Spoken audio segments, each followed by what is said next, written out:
បាទមានករណីរថភ្លើងបាទបុករថយន្តបាទដឹកជីបាញ់មិញនេះបាទហ្នឹងហើយនៅលើផ្លូវវាងឲ្យស្រុកបន្ទាយមាសបាទហ្នឹងហើយនៅលើផ្លូវវាងបាទឲ្យស្រុកបន្ទាយមាសបាទក្នុងភូមិទូកមាសខាងលិចបាទឃុំទូកមាសស្រុកបន្ទាយមាសខេត្តកំពតកាលពីវេលាម៉ោង7ព្រឹកមិញនេះបាទ7ព្រឹកถึง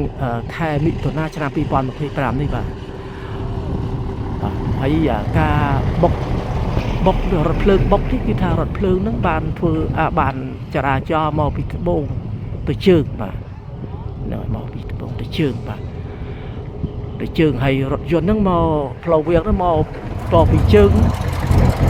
ទៅត្បូងដែរបាទមកពីជើងទៅត្បូងហើយបាត់មកកើតហ្នឹងបាទនៅផ្លូវវាងហ្នឹងថាផ្លូវវាងប៉ុន្តែបណ្ដាលឲ្យមនុស្សបាទខាងឡានហ្នឹងរបួស2នាក់បាទរបួស2នាក់ឥឡូវនេះខាងក្រុមការងារបញ្ជូនទៅ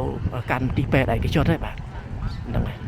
អានេះចាប់បន្តិចទៀតនេះឃើញឡានហើយបាទឃើញឡានខ្ញុំទៅថតឡានបាទនេះរថយន្តដែលរថភ្លើងបុកបាទរយះទ្រុងពីក្រោយនេះបុកកន្ទុយក្រោយហ្នឹងហើយបើតាមការអះអាងរបស់ក្រុមអធិការងារនៅរថភ្លើងហ្នឹងបានអះអាងថាណែឡានហ្នឹងប្រាំងមិនស៊ីបាទហើយបារាសហ្នឹងគេបិទត្រឹមត្រូវអស់ហើយបាទ